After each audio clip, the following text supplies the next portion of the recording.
اقول وباللہ التوفیق الحمد للہ الإلہ الأحد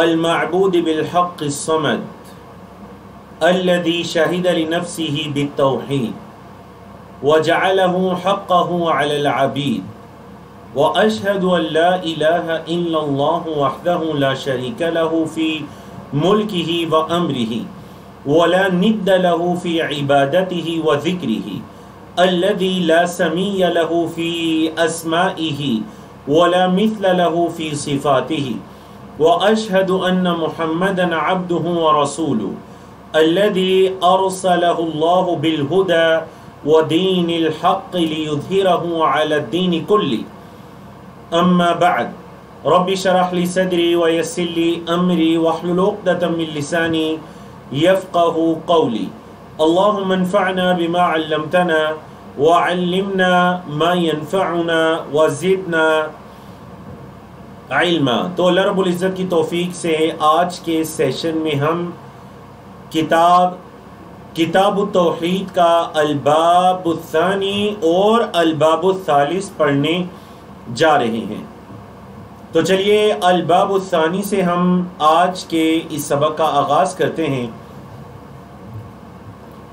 چیپٹر نمبر 2 یا الباب الثانی کا جو عنوان ہے وہ ہے باب فضل التوحید وما یکفر من الذنوب۔ کیا مطلب جی؟ توحید کی فضیلت کا باب اور جو چیز گناہوں کا کفارہ بن جاتی ہے، مطلب جس چیز کے ذریعے اللہ رب العزت گناہوں کو معاف فرما دیتے ہیں اس کا بیان۔ اس باب میں مصنف رحمہ اللہ نے ایک آیت کریمہ اور 4 احادیث کو ذکر کیا۔ بہت ہی ضروری باب ہے۔ ایک تو اس میں توحید کی فضیلت ہے اور دوسرا وہ اعمال جن سے انسان کے گناہ دھل جاتے ہیں۔ اور مصنف رحمہ اللہ نے اس ایک آیت اور 4 احادیث سے کل 20 مسائل کو ثابت کیا۔ اور آپ کے علم میں ہے کہ مصنف رحمہ اللہ کا طریقہ کار یہ ہے کہ وہ آیات اور احادیث کا ذکر کرنے کے بعد ایک عنوان لے کر آتے ہیں اور کہتے ہیں وَفِيهِ مسائل، اور ان آیات اور احادیث سے استدلال کرتے ہوئے مختلف مسائل کو اخذ کرتے ہیں۔ تو میری اور آپ کے لیے بحیثیت طالب علم اس پر غور کرنا بہت زیادہ ضروری ہے، تاکہ وہ آیات اور احادیث سے ہم علماء کرام کی طریقہ استدلال کو سمجھ سکیں، کہ جب بھی کوئی دلیل ہمارے سامنے آئے تو یہ ملکہ پیدا ہو جائے کہ ہم جان لیں کہ اس آیت یا حدیث سے کون کون سے فوائد اور مسائل اخذ ہو رہے ہیں۔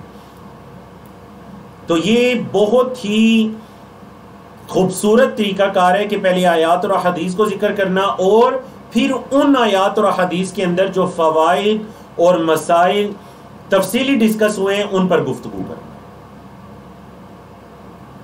چلیے جی، تو یہ ہے آپ کی وہ سلائیڈ جس میں آپ کے الباب الثانی کی ایک آیت اور 4 احادیث درج ہیں۔ پہلے ہم آیت کریمہ پڑھتے ہیں، ترجمہ تفسیر، اس کے بعد احادیث کی طرف چلتے ہیں۔ باب کا عنوان آپ نے جان لیا، بابن فضل التوحید۔ اور اگر آپ بابن کو تنوین کے ساتھ نہ پڑھیں، مضاف بنا کر پڑھیں تو پھر پڑھا جائے گا بابو فضل التوحید، فضل پھر مضاف الیہ ہو جائے گا، بابو فضل التوحید وما یکفر من الذنوب، یا پھر پڑھیں بابن فضل التوحید وما یکفر من الذنوب، توحید کی فضیلت کا بیان اور جو چیز انسان کے گناہوں کو مٹا دیتی ہے، جو چیز انسان کے گناہوں کا کفارہ بن جاتی ہے۔ مصنف رحمہ اللہ اس باب کے ضمن میں سورۃ الانعام کی آیت نمبر 82 کو لے کر آئے ہیں۔ توحید کی فضیلت سنیے۔ وقول اللہ تعالی، اور اللہ تعالیٰ کا یہ فرمانا، اعوذ باللہ من الشیطان الرجیم، الذین آمنوا ولم یلبسوا ایمانہم بظلم اولئک لہم الامن وہم مہتدون۔ بڑی ہی خوبصورت آیت کریمہ ہے۔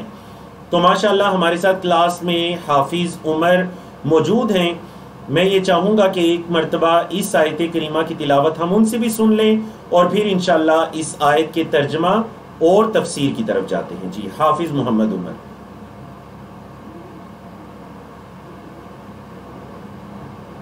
جی حافظ عمر آپ اپنے مائک آن کر لیجئے اگر آپ میری آواز سن پا رہے ہیں. جی السلام علیکم. وعلیکم السلام ورحمۃ اللہ وبرکاتہ. جی حافظ عمر آپ ہمیں اس آیت کی تلاوت سنا دیجئے. جی اعوذ باللہ من الشیطان الرجیم بسم اللہ الرحمن الرحیم الذین آمنوا ولم يلبسوا ایمانهم بظلمهم اولئک لهم الامن وهم مهتدون. ماشاء اللہ بارک اللہ فیک و احسن اللہ الیک. سورۃ الانعام کی آیت نمبر 82 ہے. اللہ رب العزت نے فرمایا الذین آمنوا، وہ لوگ جو ایمان لائے. اچھا ایمان لانے کے بعد ولم یلبسوا ایمانہم بظلم، اور انہوں نے اپنے ایمان کو ظلم کے ساتھ خلط ملط نہیں کیا. تو ذرا چیٹ میں بتائیے ظلم سے کیا مراد ہے؟ وہ لوگ جو ایمان لائے اور انہوں نے اپنے ایمان کو ظلم کے ساتھ خلط ملط نہیں کیا، ان لوگوں کی کیا فضیلت ہے؟ ان لوگوں کی فضیلت ہے جی اولئک، یہی وہ لوگ ہیں، لہم الامن، ان کے لیے امن و امان ہے، وہم مہتدون، اور یہی لوگ ہدایت پر ہیں. ان لوگوں کی فضیلت یہ ہے کہ ان کے لیے امن ہے، دنیا میں بھی امن، آخرت میں بھی امن، اور یہ لوگ ہدایت یافتہ ہیں جو ایمان لائے اور اپنے ایمان کو ظلم کے ساتھ خلط ملط نہیں کیا. تو ماشاءاللہ منور عباس ہیں، سسٹر زوفی شاہ ہیں، سسٹر اقرا ہیں، سب کے جو آباد درست ہے. بارک اللہ فیکم. 3 لوگوں کا نام لیا جاتا ہے جو سب سے پہلے سبقت لے جانے والے ہیں. یہاں ظلم سے مراد شرک ہے، کہ مطلب جو لوگ ایمان لائے اور انہوں نے اپنے ایمان کو شرک کے ساتھ خلط ملط نہیں کیا. اور ہمیں یہ کیسے پتا چلا کہ ظلم سے مراد شرک ہے؟ قرآن مجید کی ہی دوسری آیت ہمیں بتاتی ہے، جو حضرت لقمان علیہ السلام نے اپنے بیٹے کو نصیحتیں کی تھی. تو انہوں نے کیا فرمایا تھا؟ یا بنی لا تشرک باللہ، اے میرے بیٹے اللہ کے ساتھ کسی کو شریک نہ ٹھہرانا. کیوں؟ ان الشرک لظلم عظیم، کیونکہ شرک ظلم عظیم ہے. تو دیکھیں اسی وجہ سے ایک بڑا خوبصورت قاعدہ طلباء طالبات نوٹ کیجئے اس قاعدے کو. قاعدہ یہ ہے کہ القرآن یفسر بعضہ بعضا، قرآن کا بعض حصے کی تفسیر کرتا ہے. اور ایک قاعدہ یہ ہے کہ الحدیث یفسر القرآن، نبی کریم صلی اللہ علیہ وسلم کی احادیث قرآن کی تفسیر کرتی ہے. تو دیکھیے اب یہاں پر آ گیا کہ جو لوگ ایمان لائے اور انہوں نے اپنے ایمان کو خلط ملط نہیں کیا ظلم کے ساتھ. لم یلبسو کا مطلب ہے یعنی لم یختلطو، خلط ملط انہوں نے نہیں کیا. السلام علیکم. اب ذرا آپ غور کیجئے کہ یہاں پر ہمیں یہ کیسے پتا چلے گا کہ ظلم سے مراد کیا ہے؟ تو ہمیں قرآن مجید کی ہی دوسری آیت آ کر بتلائے گی کہ یہاں ظلم سے مراد شرک ہے. بولیں وہ آیت آ کر کیا بتائے گی کہ یہاں ظلم سے مراد کیا ہے؟ شرک ہے. تو اس سے یہ پتا کہ ایمان سے مراد توحید. جو لوگ ایمان لائے مطلب ایک اللہ کی عبادت کرنے والے ہو گئے، اور پھر انہوں نے اپنے ایمان کو مطلب اپنی توحید کو ظلم کے ساتھ خلط ملط نہیں کیا، مطلب شرک کے ساتھ خلط ملط نہیں کیا. تو یہ وہ لوگ ہیں، ان کے لیے امن ہے، وہم مہتدون، اور یہ لوگ ہدایت یافتہ ہیں. اللہ اکبر. تو یہ آپ نے آیت کریمہ سنی. اس سے مصنف رحمہ اللہ نے کن کن مسائل کو اخذ کیا وہ ہم آگے چل کر دیکھتے ہیں. اس سے اگلی سلائیڈ میں جب فیہ مسائل آئے گا تو مصنف رحمہ اللہ نے اس ایک آیت اور 4 احادیث سے 20 مسائل کو ثابت کیا. وہ وہاں پر چل کر پڑھتے ہیں. حدیث سنیے. حضرت عبادہ بن صامت رضی اللہ تعالیٰ عنہ کی حدیث ہے. کہتے ہیں کہ اللہ کے رسول صلی اللہ علیہ وسلم نے فرمایا من شاہد اللہ الہ الا اللہ وحدہ لا شریک لہ، جس نے یہ گواہی دی. کیا گواہی جی؟ اللہ الہ الا اللہ، کہ اللہ کے علاوہ کوئی عبادت کے لائق نہیں ہے. وحدہ، وہ اکیلا ہے. لا شریک لہ، اس کا کوئی شریک نہیں. یہ جو کلمہ طیبہ ہے جو بھی آپ نے سنا، لا الہ الا اللہ وحدہ لا شریک لہ. آپ کے علم میں ہے کہ اس کلمے کے اندر 3 مرتبہ تاکید ہے. پہلی تاکید کہاں ہے؟ پہلی تاکید الا میں ہے، استثناء میں. پہلی تاکید کس میں جی؟ استثناء. مطلب جب آپ کہتے ہیں لا الہ تو آپ نے نفی کر دی، کوئی بھی عبادت کے لائق نہیں الا اللہ، سوائے اللہ کے. ہاں ایک ذات ہے جو ہر طرح کی عبادت کے لائق ہے کہ جنوں انس اس کی عبادت کرے، وہ اللہ کی ذات ہے. نمبر 2 وحدہ، وہ اکیلا ہے. وحدہ، وہ اکیلا ہے. نمبر 3 لا شریک لہ، اس کا کوئی شریک نہیں. سمجھے نا؟ دیکھیں بات پوری ہو گئی تھی لا الہ الا اللہ، لیکن پھر تاکید کے لیے وحدہ، وہ اکیلا ہے. تیسری تاکید لا شریک لہ، اس کا کوئی شریک نہیں. وَأَنَّ مُحَمَّدًا، اور یہ کہ محمد صلی اللہ علیہ وسلم عبدہ، اس کے بندے، و رسولہ، اور اس کے رسول ہے. وَأَنَّ عیسیٰ، اور عیسیٰ علیہ السلام عبد اللہ، اللہ کے بندے، و رسولہ، اور اللہ کے رسول ہیں. وَكَلِمَتُهُ، اور اللہ کا کلمہ ہے. القاہا الی مریم، جو اللہ نے حضرت مریم کی طرف ڈالا تھا. وروح منہ، اور اللہ کی طرف سے ایک روح ہے. یہ دیکھیے ان سب کا تعلق شاہدہ کے ساتھ ہے. پہلی گواہی اللہ کی وحدانیت کی گواہی کہ وہ اکیلا عبادت کے لائق ہے. دوسری گواہی محمد صلی اللہ علیہ وسلم کے اللہ کے بندہ اور رسول ہونے کی گواہی. تیسری گواہی حضرت عیسیٰ علیہ السلام کے اللہ کے بندے اور رسول ہونے کی گواہی. چوتھی گواہی والجنت حق، اور یہ کہ جنت حق ہے.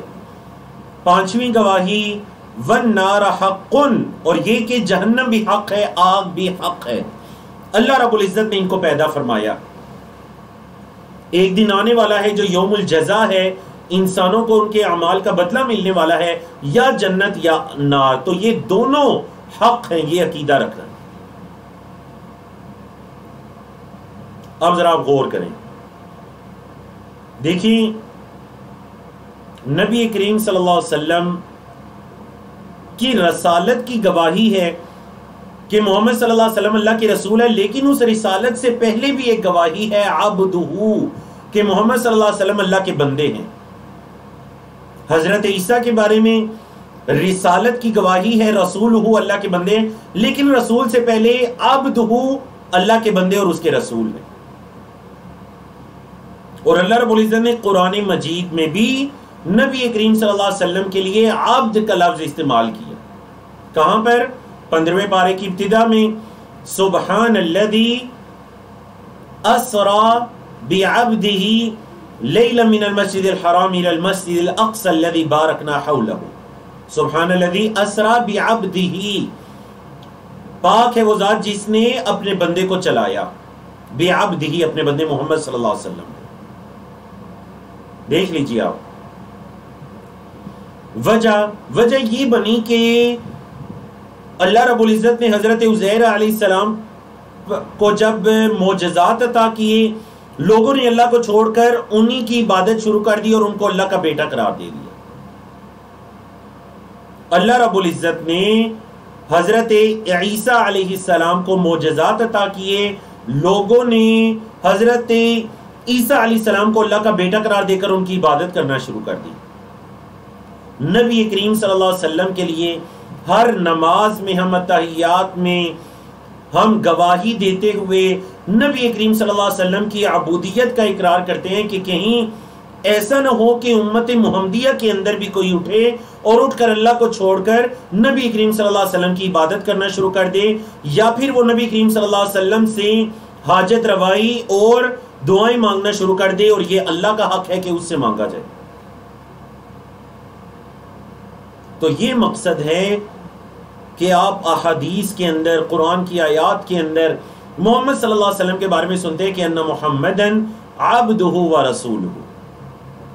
اور یاد رکھیے گا یہ جو نسبت ہے نا کہ محمد صلی اللہ علیہ وسلم اللہ کے بندے ہیں، ہم سب اللہ کے بندے ہیں، لیکن جس کو اللہ خود کہے کہ میرا بندہ، اس نسبت کو عربی زبان میں کہتے ہیں اضافت تشریف و تکریم، یہ شرف و منزلت اور تکریم پر دلالت کرنے والی اضافت اور نسبت ہے۔ اللہ نے فرمایا جس نے یہ گواہی دی ان 5 چیزوں کی، بدلہ کیا ہے؟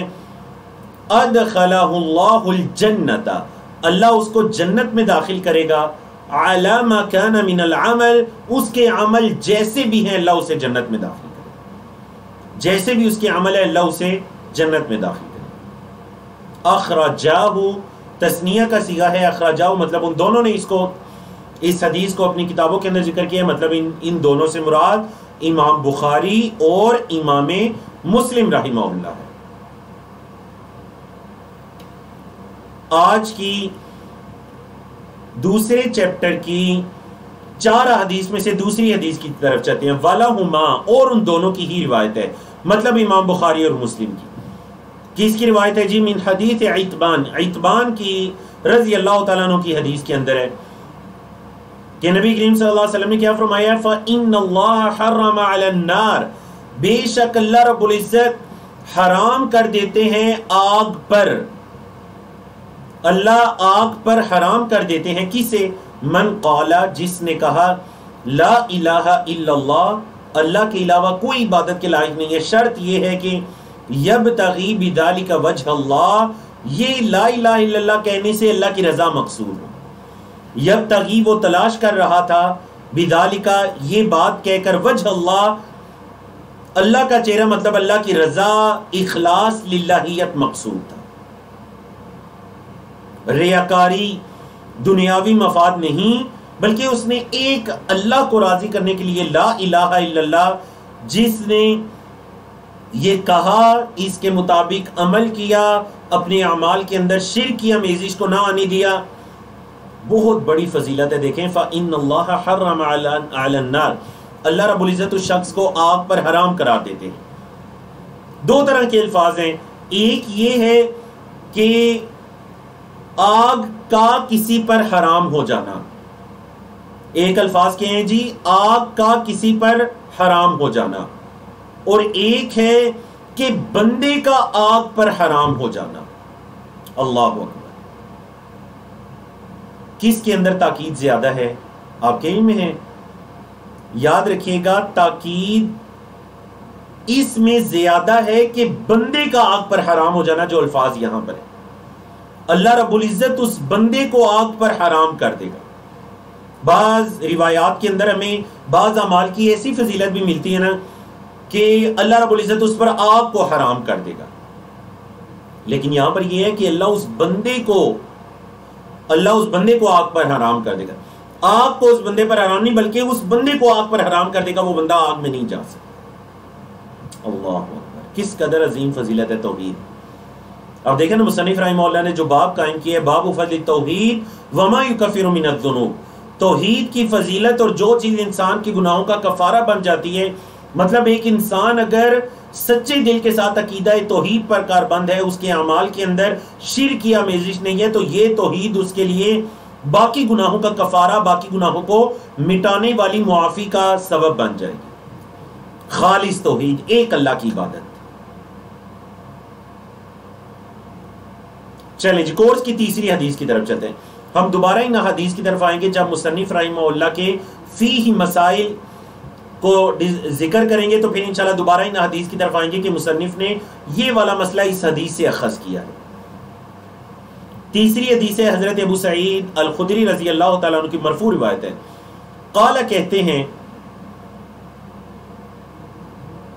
قال موسیٰ یا ربی، موسیٰ علیہ السلام نے کہا اے میرے رب، علمنی شیئن، مجھے کچھ سکھائیے، اذکرک و ادعوک بہ، جس سے میں آپ کا ذکر کروں اور میں آپ سے دعا مانگوں۔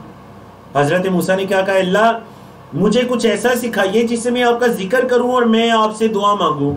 قال، تو اللہ نے فرمایا، قل یا موسیٰ لا الہ الا اللہ، اے موسیٰ تمہیں ایسا کہنا چاہیے، لا الہ الا اللہ، اللہ کے علاوہ کوئی حقیقی معبود نہیں، کوئی عبادت کے لائق نہیں۔ قال، حضرت موسیٰ نے کہا، یا ربی، اے میرے رب، کل عبادک یقولون ھذا، اے اللہ تیرے سارے بندے یہ ذکر کرتے ہیں. مطلب حضرت موسیٰ کے کہنے کا مقصد یہ تھا کہ اللہ سارے بندے تو یہ ذکر کرتے ہیں، مجھے کچھ ایسا خاص سکھا جس سے میں تیرا ذکر کروں اور تجھ سے دعا مانگوں. اللہ اکبر، لا الہ الا اللہ کی فضیلت سنیے. قال، اللہ نے فرمایا یا موسیٰ، اے موسیٰ، لو ان السماوات السبع، اگر 7 آسمان، وعامرہن غیری، اور جو کچھ 7 آسمانوں کے اندر آباد ہے سب کا سب غیر میرے علاوہ. تو اس حدیث سے کیا پتا چلا؟ اللہ کی ذات کہاں ہے؟ آسمانوں پر. اللہ کے بارے میں یہ عقیدہ رکھیے، اللہ رب العزت ذات کے اعتبار سے آسمانوں پر ہے، عرش پر ہے، اور اللہ رب العزت اپنے علم کے اعتبار سے، اپنی قدرت کے اعتبار سے، اپنی بصارت کے اعتبار سے ہر چیز کو دیکھ رہے ہیں، سن رہے ہیں، اور اللہ اس کا احاطہ کیے ہوئے اللہ اس پر قدرت رکھتا ہے. جیسے اللہ رب العزت نے حضرت موسیٰ علیہ السلام اور ہارون علیہ السلام سے فرمایا تھا جب انہیں فرعون کی طرف بھیجا، تو فرمایا اننی معاکما، میں تم دونوں کے ساتھ ہوں، میں تم دونوں کے ساتھ ہوں. اب کیا مطلب ساتھ ہوں؟ اللہ نے فرمایا قرآن کے الفاظ اننی معاکما اسمع و ارا، میں سن بھی رہا ہوں اور میں دیکھ بھی رہا ہوں. تو اللہ کی معیت کا کیا مطلب ہے؟ مطلب اللہ سن بھی رہا ہے اور اللہ دیکھ بھی رہا ہے. اور معیت کی اس کے علاوہ اور اقسام بھی ہیں، نصرت، تائید، مدد کے معنی میں بھی.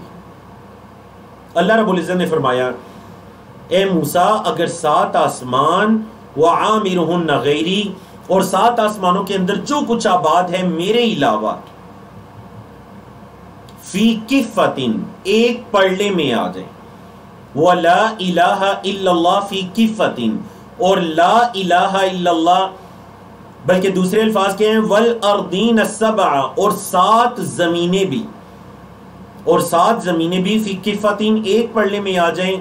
اور یہ جو کلمہ ہے لا الہ الا اللہ فی کفتن، یہ دوسرے پلڑے میں آ جائے، مالت بہن لا الہ الا اللہ، تو جو لا الہ الا اللہ والا پلڑا ہوگا وہ مائل ہو جائے گا، وہ وزنی ہو جائے گا، نیچے جھک جائے گا.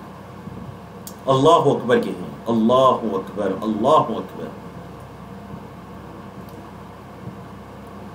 یہ کلمہ جس کی ہم نے کبھی کوئی پرواہ ہی نہیں کی، لا الہ الا اللہ، کس قدر کوئی عبادت کے لائق نہیں. یعنی آپ یقین جانیے یہ مومن کے دل کو اللہ کی محبت سے بھر دینے والا کلمہ ہے. بولیے، یہ مومن کے دل کو اللہ کی محبت سے بھر دینے والا کلمہ ہے. وہ میرا رب ہے، اس نے مجھے پیدا کیا، اور کوئی ایسی ذات نہیں جس کے سامنے میری یہ عزت والی پیشانی جھکے، یا میں اس کے سامنے جھکوں، یا میرے ہاتھ اس کے سامنے اٹھیں. ایک میرے رب کے سوا جس نے مجھے پیدا کیا، ایک اللہ کے سوا، کوئی ایسی ذات ہستی نہیں. انبیاء رسول پر بھی جب کوئی تکلیف آتی تو وہ اللہ کو ہی پکارتے. اللہ کے نیک بندے، صحابہ کرام، سلف صالحین، تابعین، فقہاء، محدثین، جس پر کوئی مشکل آتی یا مشکل کے علاوہ وہ اپنے ایک رب کو ہی پکارا کرتے تھے. فرمایا موسیٰ یہ ایک کلمہ ایک پلڑے میں رکھا جائے، دوسرے پلڑوں میں 7 آسمان اور جو کچھ آسمانوں میں ہے میرے علاوہ 7 زمینیں رکھ دی جائیں، تو یہ لا الہ الا اللہ والا پلڑا جھک جائے گا. حدیث کو ابن حبان نے روایت کیا، اور حاکم نے، اور امام حاکم نے اس حدیث کو صحیح کہا. آج کے ہمارے اس باب کی آخری اور چوتھی حدیث امام ترمذی کی روایت، اور امام ترمذی نے اس کو حسن کہا ہے. حضرت انس کی روایت ہے، قال کہتے ہیں سمعت رسول اللہ صلی اللہ علیہ وسلم یقول، میں نے اللہ کے رسول صلی اللہ علیہ وسلم کو سنا، فرما رہے تھے قال اللہ تعالی، اللہ تعالی نے فرمایا یبن آدم، اے آدم کے بیٹے. حدیث قدسی ہے جس حدیث کے اندر نبی کریم صلی اللہ علیہ وسلم یہ فرمائیں کہ اللہ نے فرمایا. اس حدیث کو کیا کہتے ہیں جی؟ حدیث قدسی. حدیث قدسی.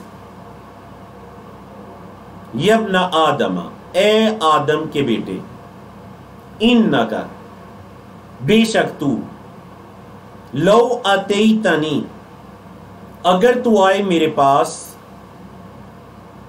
بقراب الارض خطایا، زمین کی زمین کے برابر خطائیں اور گناہوں کو لے کر آئے. اے آدم کے بیٹے اگر تو میرے پاس زمین کے برابر گناہوں کو لے کر آئے، ثم لقیتنی، پھر تو مجھے ملے اس حال میں کہ لا تشرک بی شیئا، کہ تو نے میرے ساتھ کسی کو شریک نہ ٹھہرایا ہو، لاتیتک بقرابھا مغفرہ، تو میں زمین کے برابر تیرے پاس مغفرت لے کر آؤں گا. شرط یہ ہے کہ تو نے میرے ساتھ کسی کو شریک نہ ٹھہرایا ہو. اللہ اکبر، کس قدر عظیم حدیث ہے.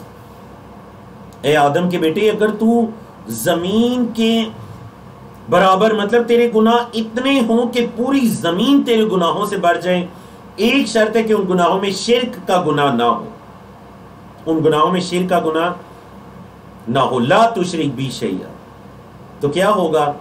میں تیرے پاس مغفرت لے کر آؤں گا زمین بھرنے کے برابر. کتنی خوبصورت حدیث ہے، احادیث ہیں توحید کی فضیلت کے بارے میں. تو فضیلت کے باب میں ہمیں ایسی احادیث کو بھی بیان کرنا چاہیے.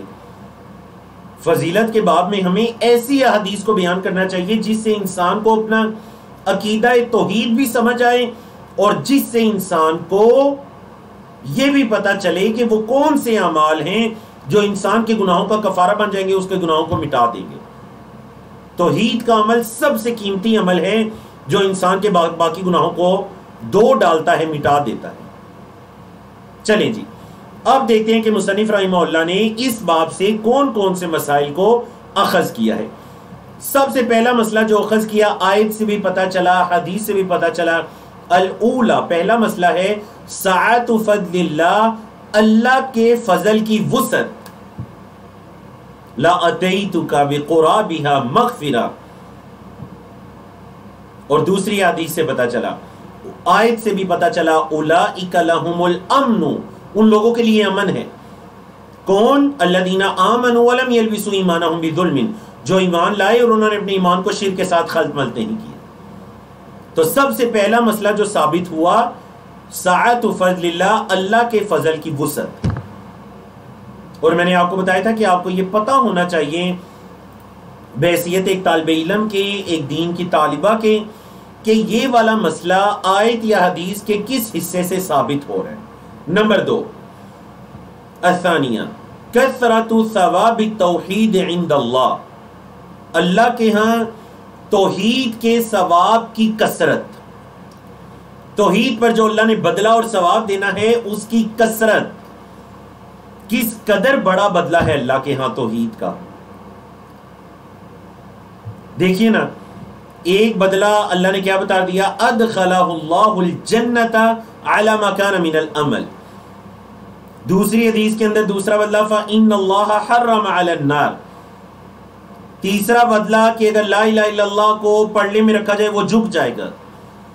چوتھی حدیث کے اندر چوتھا بدلہ کہ اگر زمین کے برابر بھی گناہ ہو، ان میں شرک نہ ہو، تو زمین کے برابر اللہ کی مغفرت ہے.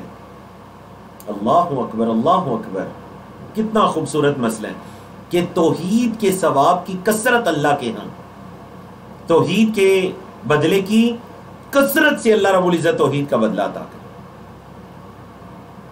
نمبر 3، تکفیرہ مع ذلک للذنوب، اور اس کے ساتھ ساتھ توحید کا گناہوں کو دو ڈالنا.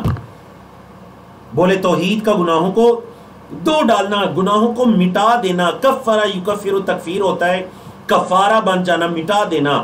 اگر کوئی انسان صحیح عقیدہ توحید پر کاربند ہے، اس کے اعمال کے اندر شرک نہیں آیا، تو اس کا یہ عقیدہ، یہ توحید اس کے باقی گناہوں کو دو ڈالے گی، باقی گناہوں کی معافی کا سبب بن جائے.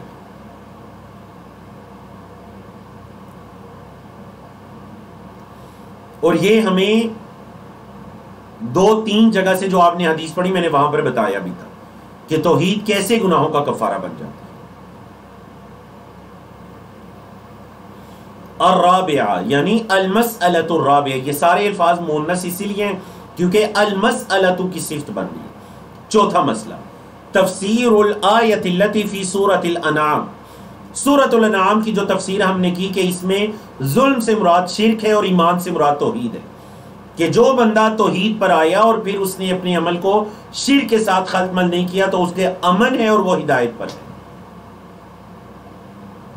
المسئلۃ الخامسہ، پانچواں مسئلہ، اور وہ کیا ہے؟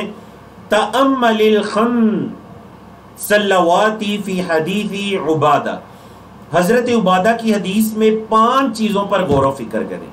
اور الحمدللہ جب ہم نے یہ حدیث پڑھی تو میں نے آپ کو گن کر یہ 5 چیزیں بتائیں، جس نے ان 5 چیزوں کی گواہی دی۔ دہرائی کریں کون سی 5 چیزوں کی؟ نمبر 1، اللہ الہ الا اللہ وحدہ لا شریک لہ۔ نمبر 2، وَأَنَّ مُحَمَّدًا عَبْدُهُ وَرَسُولُهُ۔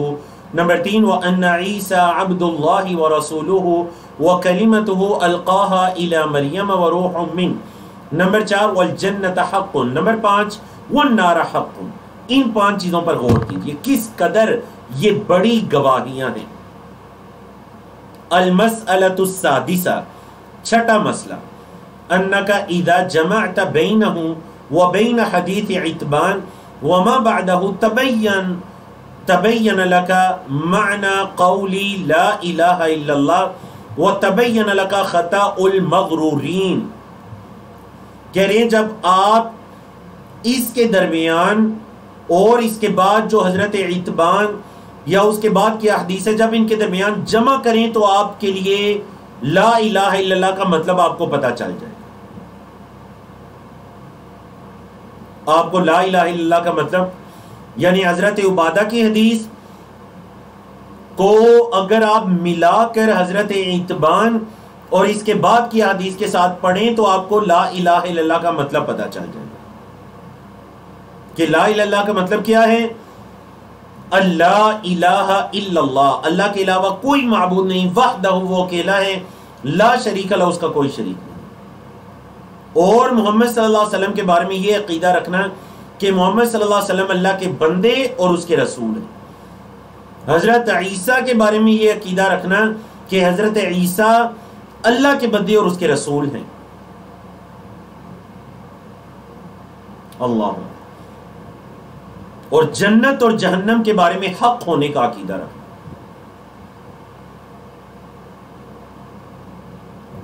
تو یاد رکھیے گا ہمارے معاشرے کے اندر ایک بہت غلط رویہ چل پڑا ہے کہ نعوذ باللہ کبھی جنت کے بارے میں کوئی لطیفہ آپ کو سننے کو ملے گا، کبھی جہنم کے بارے میں کوئی لطیفہ آپ کو سننے کو ملے گا، نعوذ باللہ من ذالک۔ تو یاد رکھیے گا جنت اور جہنم پر ایمان رکھنا یہ ہمارے ایمان کا حصہ ہے، ان کے حق ہونے کی گواہی دینا، اور اس گواہی میں یہ بھی شامل ہے کہ عقائد سے جڑی جتنے چیزیں ہیں ان کا مذاق نہ اڑایا جائے، عقائد سے جڑی جتنی چیزیں ہیں ان کا مذاق نہ اڑایا جائے، بلکہ انسان کے دل میں ان کی تعظیم اور ان کی عظمت اور ان کی قدر و منزلت ہونی چاہیے۔ آگے چلیے، المسئلۃ السابعہ، 7واں مسئلہ، التنبیہ للشرط الذی فی حدیث عتبان، حضرت عتبان کی حدیث میں جو شرط لگا دی گئی ہے اس کی تنبیہ۔ ہاں جی، کیا شرط لگا دی گئی ہے حضرت عتبان کی حدیث میں؟ شرط لگا دی گئی ہے، پہلے حدیث سنیں، اللہ رب العزت اس کو آگ پر حرام کرے گا جس نے کہا لا الہ الا اللہ۔ شرط کیا ہے؟ شرط آخر میں ہے یبتغی بذالک وجہ اللہ،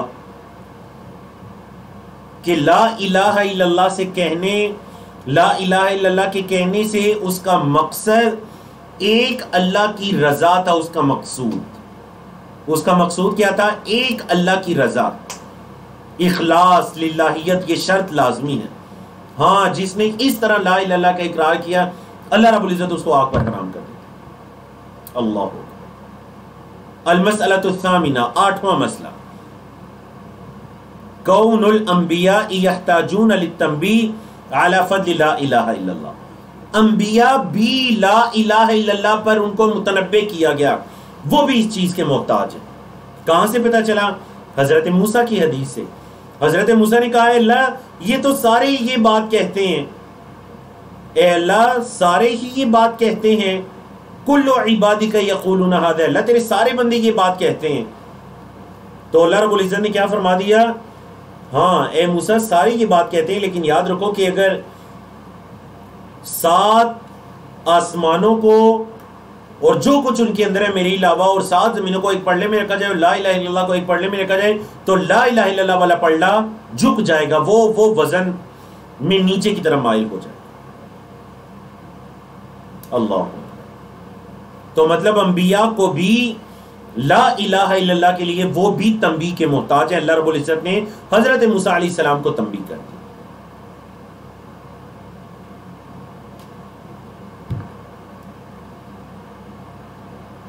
چھٹا مسئلہ دوبارہ دہرا دیں تو جلدی کے ساتھ دوبارہ دیکھ لیجئے کہ جب آپ اس حدیث کو جو آپ نے پڑھا حضرت عبادہ کی حدیث کو حضرت اتبان اور اس کے بعد کی حدیث کے ساتھ جمع کر کے دیکھیں گے تو آپ کو پتہ چل جائے گا کہ لا الہ الا اللہ کا کیا مطلب ہے۔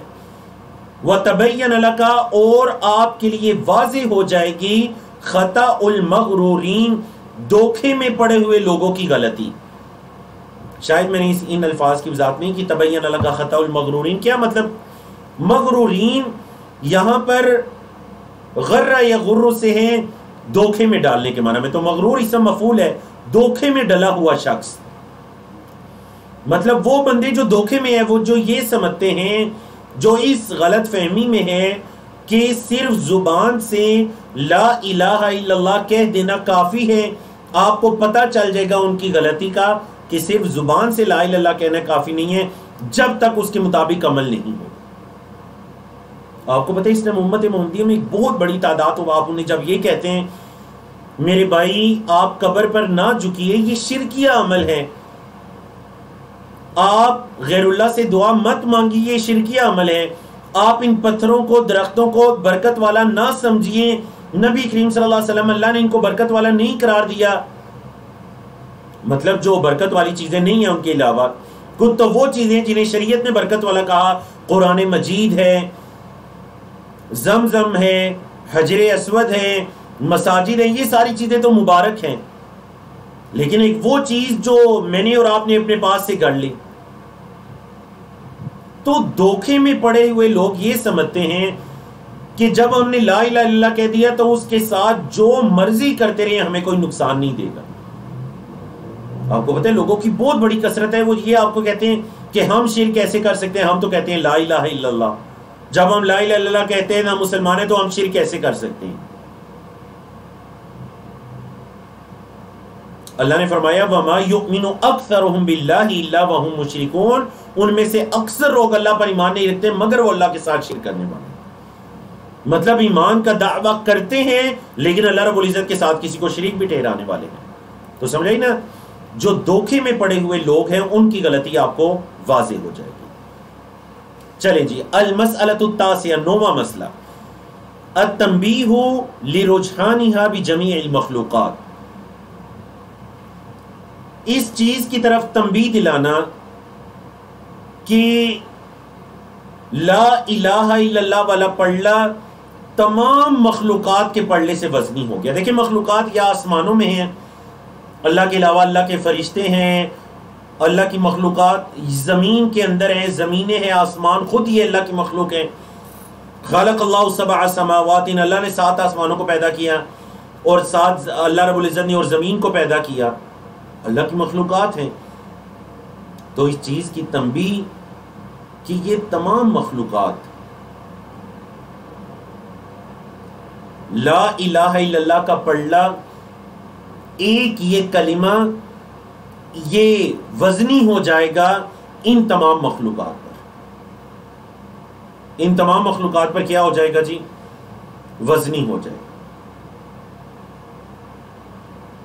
مع ان کثیرا، باوجود اس کے کہ بہت زیادہ لوگوں کا، ممن یقولها، ان لوگوں میں سے جو کلمے کو کہتے ہیں، مطلب کلمہ پڑھتے بھی ہیں لیکن یخف میزانہ، ان کا ترازو بڑا ہلکا ہو جائے گا، کیونکہ وہ کلمہ تو پڑھتے تھے لیکن اس کلمے کا حق ادا نہیں کرتے تھے، اس کلمے کے مطابق عمل نہیں کرتے تھے، تو ان کا میزان، ان کا ترازو بڑا خفیف، بڑا ہلکا ہو جائے گا۔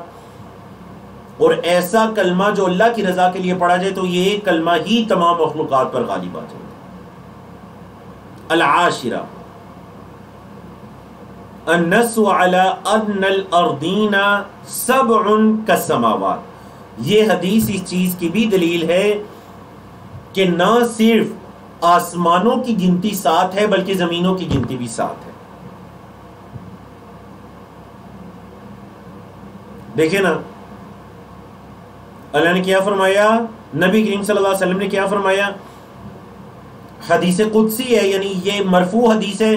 نبی کریم صلی اللہ علیہ وسلم اللہ اور حضرت موسیٰ کے درمیان جو مکالمہ ہوا وحی کے ذریعے سے نبی کریم صلی اللہ علیہ وسلم اس کے بارے میں بتا رہے ہیں. تو اس مکالمے میں اللہ رب العزت نے کیا فرمایا ہے, موسیٰ لو ان السماوات السبع, اگر 7 آسمان وعامرهن غیری, اور جو کچھ ان کے اندر ہے میرے علاوہ, والارضین السبع, اور 7 زمینیں فی کفتین ایک پڑھنے میں ہو جائیں, ولا الہ الا اللہ فی کفتین, اور لا الہ الا اللہ دوسرے پڑھنے میں ہو جائے, مالت بینا تو یہ پڑھ لا, لا الہ الا اللہ والا پڑھ لا, تو ہمارا یہ جو مسئلہ ثابت ہوا کن الفاظ سے ثابت ہوا, والارضین السبع فی کفتین, 7 زمینیں. اور آپ کی سائنس نے بھی اس چیز کو ثابت کیا کہ جس طرح آسمانوں کی تعداد ہے مسلمانوں کے عقیدے کے مطابق یا قرآن مجید کے مطابق, اس طرح زمینوں کی بھی تعداد ہے. بعض نے اس سے مراد زمین کے اندر جو مختلف پلیٹس ہیں یا تہیں ہیں, بعض نے اس سے وہ مراد لیا. 11واں مسئلہ المسئلۃ الحادی عشر ان لہن عمارا. 11واں مسئلہ کیا ہے, یہ جو ہے نا وعامرهن, یعنی آسمانوں کے اندر آباد. تو پتہ چلا آسمانوں کے اندر بھی اللہ کی مخلوقات موجود ہیں, جسے اللہ نے فرمایا وعامرهن, اور ان آسمانوں کے اندر جو آباد ہے. 12واں مسئلہ الثانیۃ عشرہ. 12واں مسئلہ کیا ہے جی, اثبات الصفات, اللہ کی صفات کو ثابت کرنا, خلافا للاشعریہ, اشاعرہ جسے اردو میں آپ اشاعرہ کہتے ہیں یا پھر اشعریہ, ان کے عقیدے کے خلاف یہ عقیدہ رکھنا کہ اللہ رب العزت کے لیے صفات کو ثابت کیا جائے گا. کیا مطلب جی اللہ کے لیے صفات کو ثابت کیا جائے گا؟ مطلب جو اللہ رب العزت کی صفات ہیں ان کو ثابت کیا جائے گا. کیسے ثابت کیا جائے گا؟ اللہ رب العزت کی ذات سمیع ہے, وہ سنتی ہے جیسے اس کی شان کے لائق ہے وہ سنتی ہے. وہ بصیر ہے, دیکھتا ہے, کیسے دیکھتا ہے؟ جیسے اس کی شان کے لائق ہے. اشاعرہ نے یہ کہا کہ اللہ رب العزت سمیع تو ہے لیکن وہ سنتا نہیں ہے. ہم اللہ کو یہ نہیں کہیں گے کہ اللہ سنتا ہے. کیوں نہیں کہیں گے جی؟ کیونکہ انہوں نے کہا کیونکہ انسان بھی سنتا ہے. اگر ہم نے یہ کہہ دیا کہ اللہ بھی سنتا ہے تو اس سے تو تشبیہ لازم آ جائے گی, تو اللہ کی تو تشبیہ ہم کیسے دیں گے؟ اللہ نے فرمایا لیس کمثلہ شیء, تو چلے جی انہوں نے اٹھ کر انکار کر دیا کہ اللہ رب العزت سمیع تو ہے, اللہ کا یہ صفاتی نام قرآن و سنہ کے اندر آیا ہے لیکن اللہ سنتا نہیں ہے. بصیر تو ہے لیکن اللہ دیکھتا نہیں ہے, نعوذ باللہ من ذالک.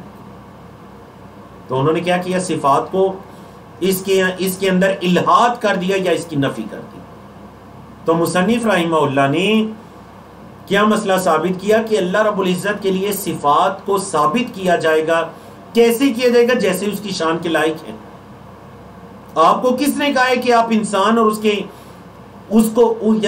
کو پیدا کرنے والے کے دوران یعنی خالق اور مخلوق کے درمیان میں تشبیہ دیتے پھریں کہ پھر آپ کو تمام صفات کے اندر تعویل کرنی پڑے یا انکار کر دینا پڑے؟ نہیں, آپ تشبیہ نہ دیجئے, آپ تشبیہ نہ دیجئے. بندہ سنتا ہے جتنی اللہ نے اس کو طاقت عطا کی, 10 فٹ دور کی بات کو نہیں سن سکتا. اللہ سنتا ہے جیسے اس کی شان کے لائق ہے. اللہ دیکھتا ہے جیسے اس کی شان کے لائق ہے. تشبیہ نہ دیجئے اللہ رب العزت کی شان کے لائق. اللہ. المسألۃ الثالث عشر. 13واں مسئلہ انک اذا عرفت حدیث انس, جب آپ حضرت انس کی حدیث کو جان لیں گے, عرفت تو آپ یہ بھی جان لیں گے کہ ان قولہ فی حدیث عتبان, کہ نبی کریم صلی اللہ علیہ وسلم کا فرمان حدیث عتبان میں کیا کہ فإن اللہ حرم علی النار من قال لا الہ الا اللہ یبتغی بذلک وجہ اللہ انہ ترک الشرک لیس قولها باللسان. تو کہتے ہیں جب آپ ان دونوں حدیث کو دیکھیں گے نا، حضرت انس اور حضرت اطمان، تو آپ کو یہ پتہ چل جائے گا کہ اس سے مراد صرف کوئی لیس قولھا باللسان، صرف زبان سے کہنا مراد نہیں ہے، بلکہ شرک کو چھوڑنا بھی مراد ہے. شرک کو چھوڑا جائے گا. صرف زبان سے کلمہ کہہ دینے سے توحید کا اس بات نہیں ہوتا جب تک کہ انسان کا عمل بھی شرک سے پاک صاف نہ ہو جائے.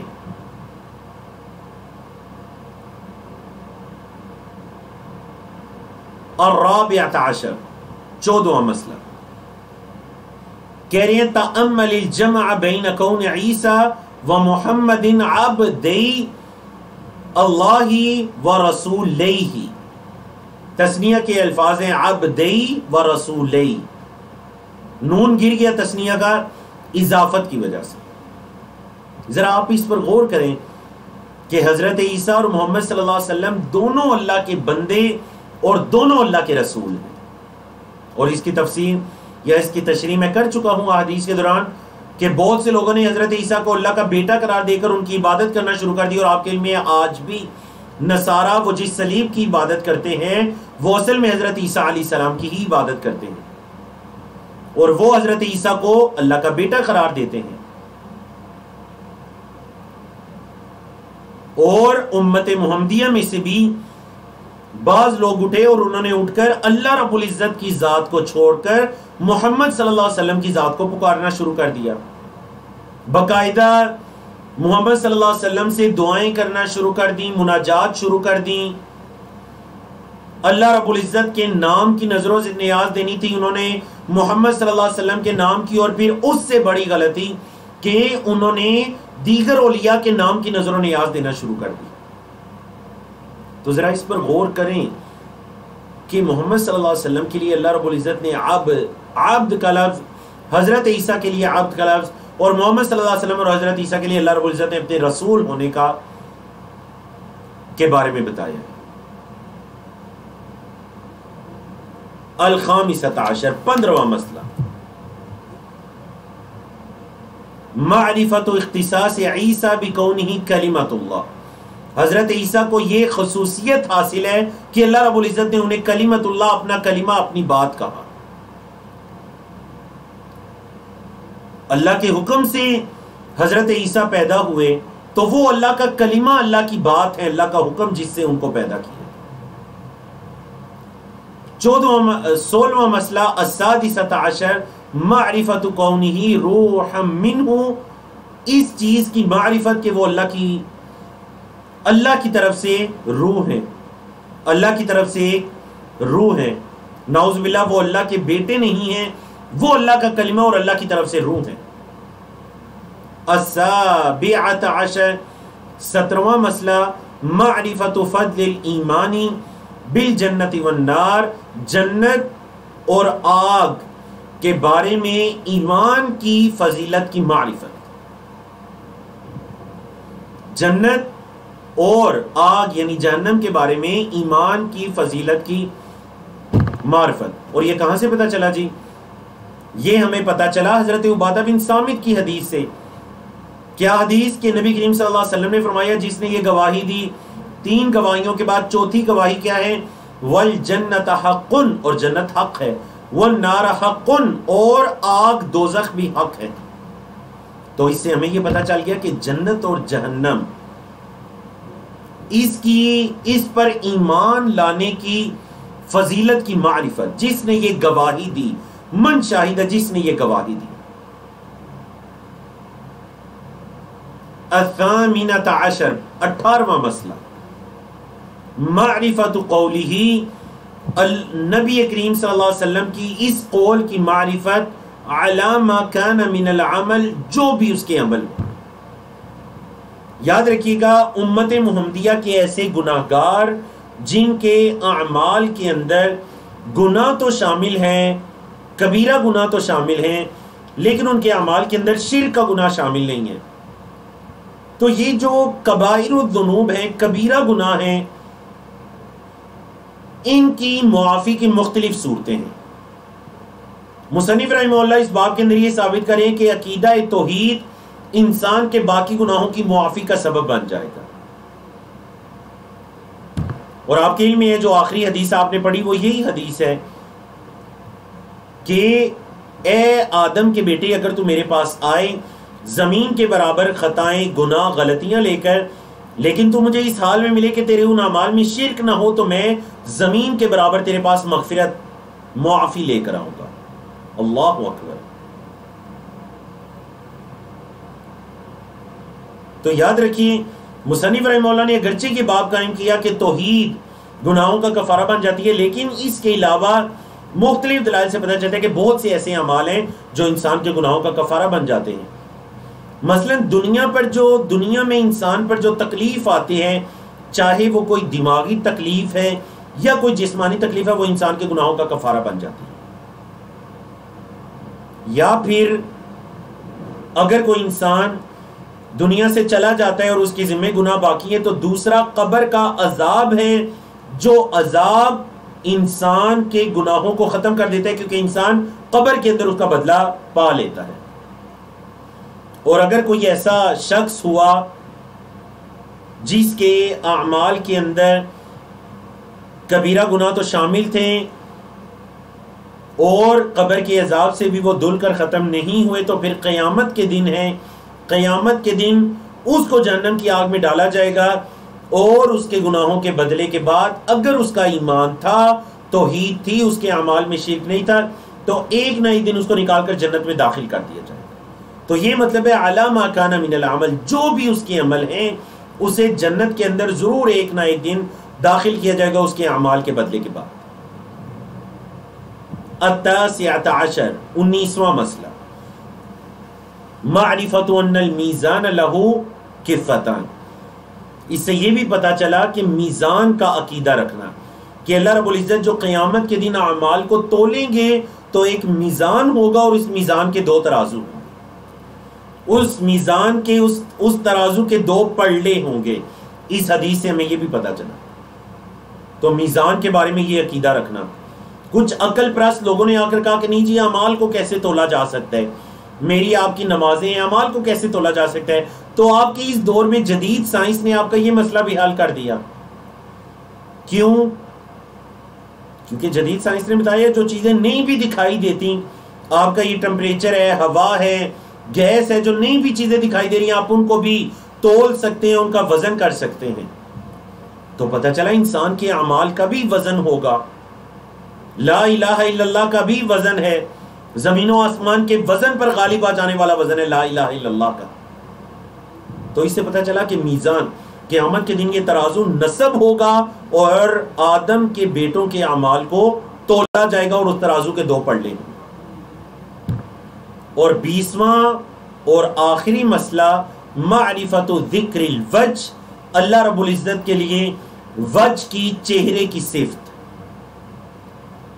اللہ رب العزت کے لیے صفت وجہ۔